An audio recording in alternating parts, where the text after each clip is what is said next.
Good evening, this is Worldview and thank you for joining us. We're live from our studio in Johannesburg.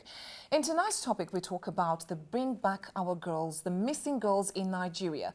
Now, the hashtag campaign, Bring Back Our Girls, has gone on for more than 6 months now, all in a bid to push for the return of the 200-plus girls who were abducted on April the 14th from a school dormitory in the predominantly Christian town of Chibok in Borno State, northeast of Nigeria.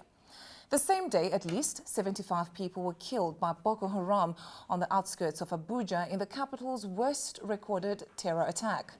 Now, the group's leader, Abubakar Shekau, has since appeared in unverified videos threatening to sell the girls into slavery and later saying he will exchange them for Boko Haram members held by the Nigerian security agencies.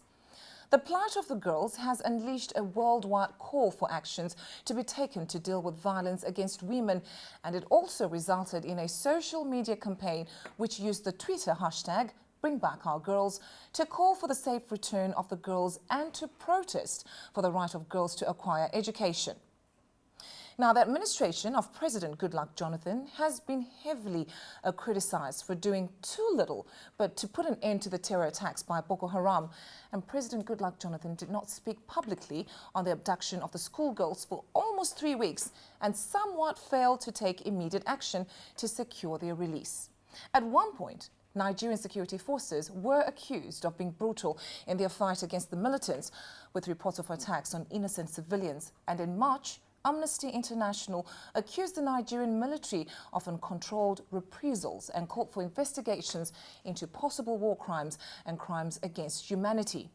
The allegations has made fight against terrorism even more complicated and prevents the international community from getting involved in the fight against the Islamist group if the security agencies cannot protect the rights of citizens.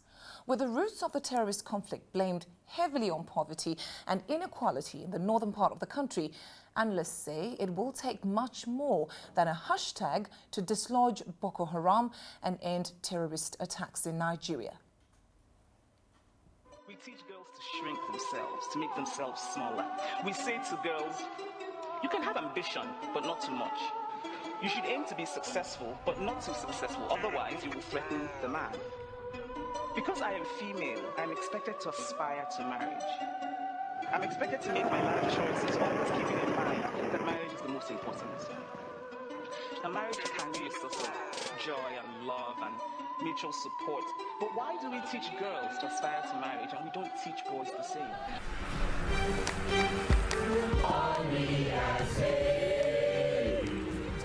Bring back our girls now and alive. What are we demanding? Bring back our girls now and alive.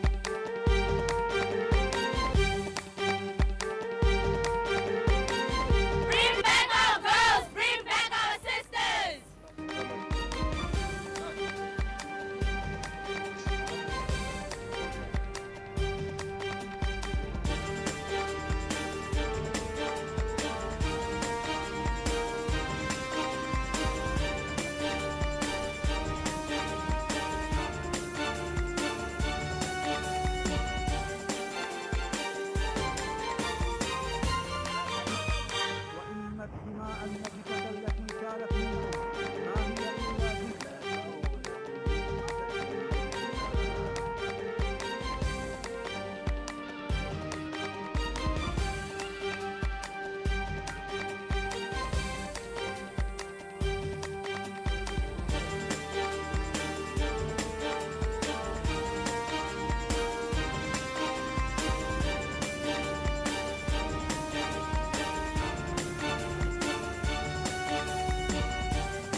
بالله الذي لا إله إلا هو هؤلاء البنات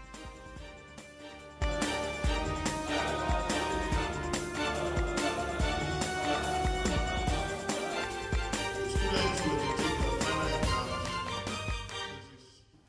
And yes, the world is still crying, bring back our girls. Now, joining me in studio tonight to talk more about this is Adetunji Omotola, who is a political and social analyst. And we also have Prince, who is a security consultant. Good evening, gentlemen, and thank you for joining us. Good evening. We want the girls back. It's still bring back our girls, and so many questions have been asked with regards to why the girls have not come back. Now, is Boko Haram the actual name of the group, and what should we know about them? Who is Boko Haram?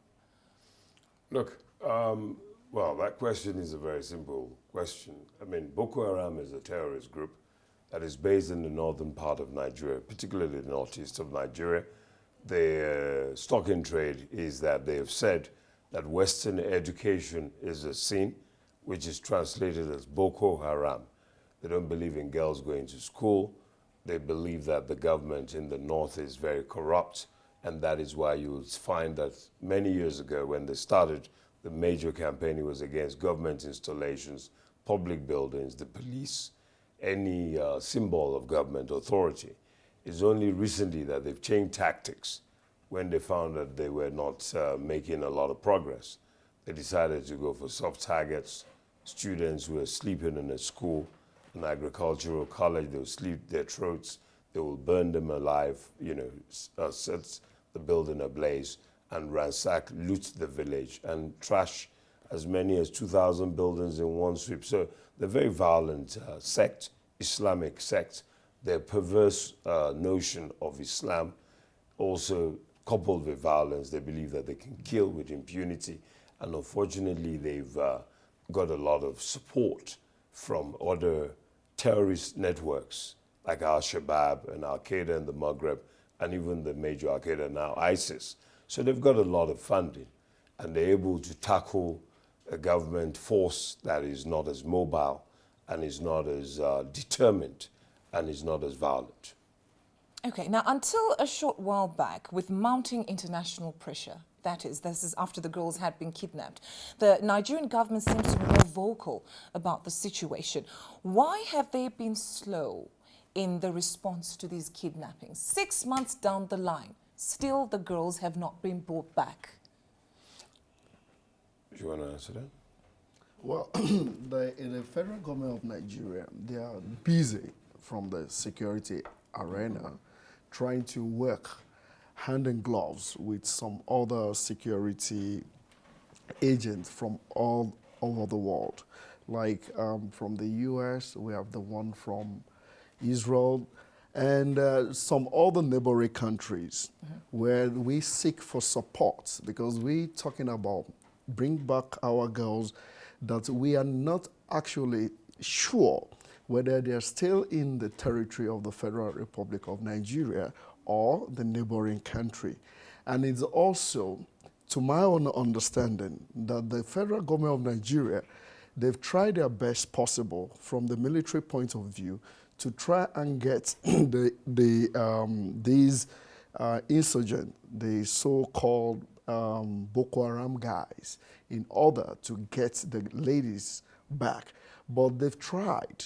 But it's like there's different sets, to my own understanding. And maybe they've been talking to the wrong ones, not the real guys. Like the guy that is known all over the world as a spokesperson for the Boko Haram guy. I feel, even some few weeks ago, when the military spokesperson mentioned that they've struck a deal with this guy that the girls will be returned.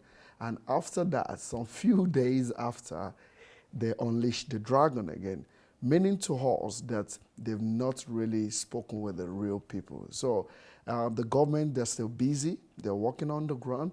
And remember, the government also, on our own side, feels that some of the people, even around him, are giving more support to this guy to destabilize his mission for the country, in terms of the president, Jonathan Goodluck, being the president, and some other people from the northern part of Nigeria feel they still have the 4 years to rule after the late Yaradua passed on. So could we say now this is a religious conflict of some sort going on here?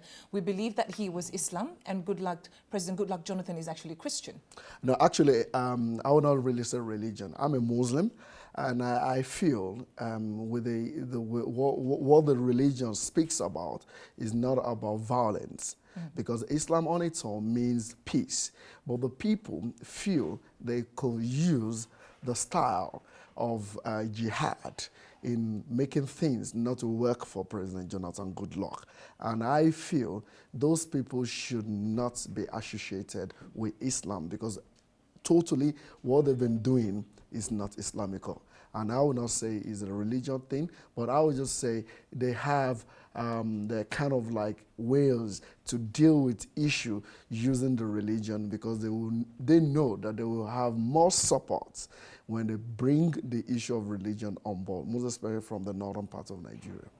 Okay, now, obviously 6 months going down. Why has it been so difficult, though, for the government? Earlier on, we did see that America had come in to offer help. What happened to that? Look, I want to look at this problem differently from how the gentleman has looked at it. I schooled in Maiduguri University many, many years ago, when Maiduguri was about 10 rand for a 2-hour flight. Very long time ago. And I know that even then there was some religious extremism festering on the edges.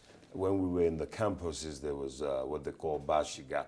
You can't get into the girls' hostel. Now you can imagine a 40-year-old who's in university, maybe doing a 2nd degree, a 3rd degree, can't have a girlfriend, can't go into the girls' hostel. So there was extremism in religious intolerance, even in those parts. Different from Lagos, different from, you know, even Kano was more moderate. So we've always had this religious extremism in Nigeria. And what has happened is even the government will have to ask, how did we allow social crimes like kidnapping to fester up to the point? How professional is our military? How many of our young men who are at the age of 18 do we send to the military, for proper military, not the National Youth Service, where people just go for 30 days, they have a good time, they pull a few ropes, and then they unleash them into the workforce. So my suspicion is that the government has to, given the resources that it has, to really invest more in infrastructure in the north, and really make sure that there's some what they call even development, because there's evidence that shows that the northeast of Nigeria has some of the poorest people in Africa. Which has somehow caused what Yes, we've seen it's now a in that ricochet. particular part of the country. Yes. Okay. Poverty, deep poverty, inequality, the gap between the very rich and the north. I mean, the It's richest quite clear. Nigerian is from the north of Nigeria, the richest African rather. So when you look at the gap between the richest African, who is from northern Nigeria, and one of the poorest Africans in the north, you see that it can fester social inequality and people get angry. And how do they solve the problem? They go violent. And where do they go? The weakest people in society, the old, the young, and women. And that's what Boko Haram did with Chibok. Okay. So what is the likelihood of the girls being returned to their loved ones? Is Look, there any chance? You did mention that investigations actually somehow show that these girls are believed not to even be in the Nigerian territory anymore. Where could they be, and what are the chances of them coming back? Are they ever going On to my be? side, I mean, look, the best evidence of what's happening to the girls is the recent testimony by Abubakar Shekau on video, only a week ago. He said those girls have been married off. There was no ceasefire. The government of Nigeria must have been daydreaming. That's his words. Those were his words. So, and even our former president is on record for saying that those girls, this was about 3 months ago, that they would have been married off, that he's sure that some of them are already, pregnant. And this was a few months ago. And I know that about 3 weeks ago, there was one girl that was released after she got infected, I think with HIV. She was 4 months pregnant. So some of those girls are gone.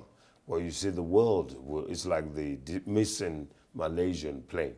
There will never be closure until we see pictures. Maybe the girls are dead, or maybe the girls are released. So there will never be closure. But what I can tell you is that in that part of the world, it's not a picnic, it's not Disneyland, there's no movies, there's no cell phones. These girls are back to the dark ages, and their rights will be taken from them, and they'll be intimidated, raped, abused. And what the government has to do is to be more aggressive about security. But how does it become aggressive about security? I think this is the question here. They have not been doing it in the past. How can they start initiating that to have some sort of effect, you know, on trying to curb this whole terrorism that is on the increase in Nigeria? How does the government propose to do that? Actually, the proposal from the government in terms of the security in Nigeria is not something that will be, let me say, well disclosed to the populace in terms of looking from the security angle. But there are a lot of suggestions to the government that they should form, that they should allow the people in the area to form what we call like vigilante group, whereby they look after one another. Because let me say in the area, like if you are in Ikeja area of Lagos, and let me say you are in particular streets, everybody knows one another. They know who you are, who your father is, or who are your friends. But in that part of Nigeria, because like my partner said, there's something that has to do with poverty. And we have these children, the Islamic children called the Almanjiris. These Almanjiris are students of Islam, let me say the Islamic students. They go around searching for food and begging for food. And even if you are not careful, if you place your food in front of you and maybe just look back, before you return your eyes, the food is gone. And now, these guys, they are very, very easy targets. They can easily call them, try to give them some incentives for them to carry out some of this act using the Islamic, like I said, they can use. No, you know, you have to fight jihad, you have to fight the infidel, you have to fight those guys, come on board, let's deal with these issues the way they understand it. So if you want to really look into the security side, I think the military cannot really do it alone. They should allow the community-based security network to come together. Though some of them might have the fear, some of them have already started. They've started going around trying. But imagine somebody using a Dane gun. I'm talking about just all this local-made gun. Because in Nigeria as a country, you don't have the right to firearm. You cannot just purchase firearm like some part of the world, like America, like South Africa, that you can easily get your license gun and start keeping yourself very safe to yourself. But in this part of the world, Nigeria, we have limited rights to gun. The few people that can have the double barrel are just some rich guys that maybe they've given them license to have shotguns, which we call double barrel. The shotguns are just the one that comes out with pellets, not like automatic guns. And these terrorist guys, they are coming with exactly the superpower machines. I'm talking about guns that can even take the military. And they've done it. They've shown it. They've shown their weight, that they are up to the task. They are well equipped. So imagine if people of the villagers, let me say the villagers, come together to start securing their area and they hear rat-ta-ta-ta-ta. And they only have machetes or pangas, you know or what I'm something saying? like that. Yeah. Can you imagine? They will run away. And now that is why most of the people in the area are very easy targets. But I believe we are still working. We, from the security school, we're looking at how we can support the federal government of Nigeria to say there will be some other mayor that has to be put in place and people have to lead. Because if you don't have a leader that will take the step to combat these guys, they will continue. I promise you, they can remain forever. But still on the issue of security, the Nigerian military has also come under scrutiny. Amnesty International has alleged that it has gathered enough information, including some gruesome video footage, images and testimonies, including eyewitness accounts as well, which provides compelling evidence of war crimes alleged committed by the military, the Nigerian military, during the attacks against Boko Haram. Now, what is your take on this? I would like to quickly chip in something. How do they identify the military guys? Is it by their uniform or the assault rifle they are carrying? Remember, even the leader of the Boko There have Haram. been questions that have come to say that how do you identify the authenticity?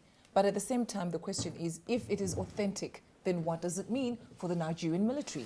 I would not support that or believe in that.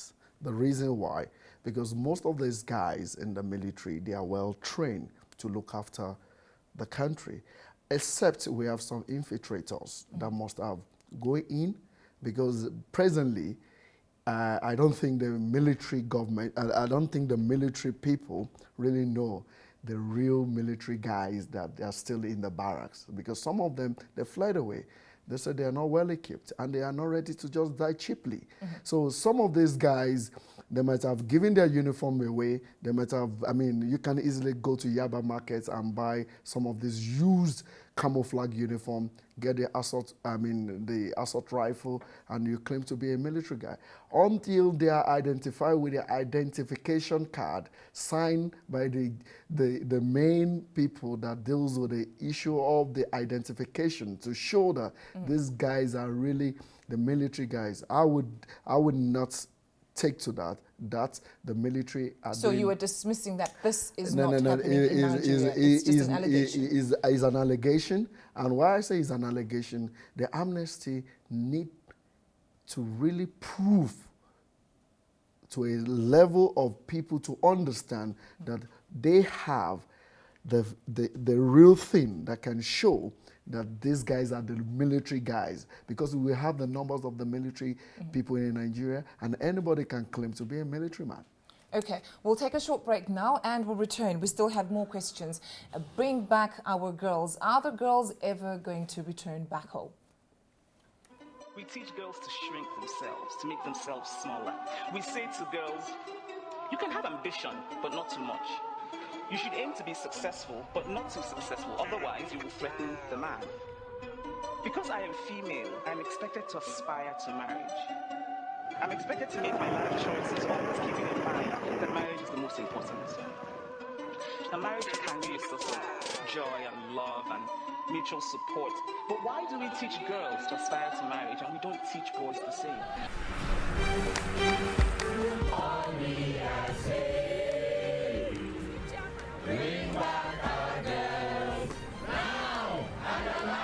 What are we demanding? Welcome back and thank you for staying with us. We're still talking about the hashtag Bring Back Our Girls. Now, we're talking about Amnesty International having come up with all those allegations that the Nigerian military has also committed war crimes against humanity. Would you say that these are just maybe a few isolated incidents, and did actually the Amnesty International raise these concerns with the Nigerian government? Look, my own position on the Nigerian military, I mean, if you look at our history from 1966, our first military coup, January 15, 1966, where young officers led by a major called Kaduna Nzogu proceeded to capture and kill the Prime Minister and also the Premier of the Northern region. I believe also they killed the Premier of the Western region, Akintola, and I believe they killed the governor of Western region at the time, Faji, military governor.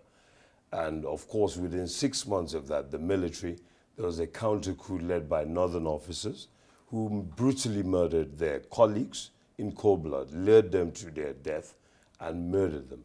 What then followed was a civil war where the eastern part of the country decided to secede from the country because of persecutions in the north of the Igbos. And after that, 1 million people died in the east alone.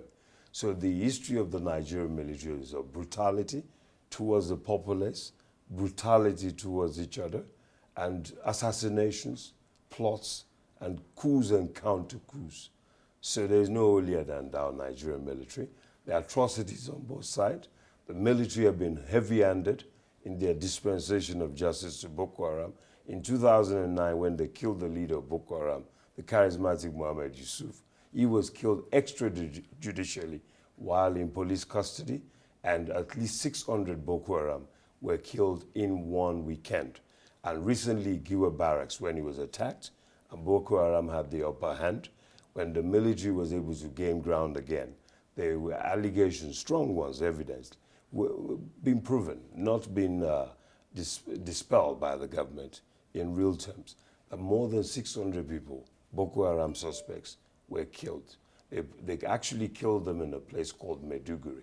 Oh, sorry, not in Maiduguri, just outside the university. So we're not, look, the Nigerian military is not above reproach.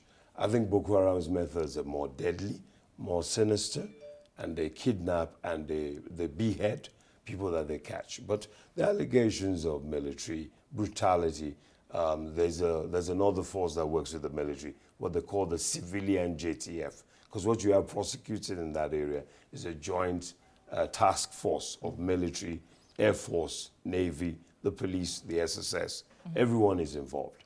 So it's really something that we must understand, that for Amnesty International to come out with a report, a graphic video on the allegations, they would have done their research. And I'm sure that even Boko Haram will be prosecuted in future for war crimes, crimes against humanity. Okay, so just quickly, what would be your response to that? No, actually, I will differ a little bit from that, because you said the Amnesty pinpointed that they were raping.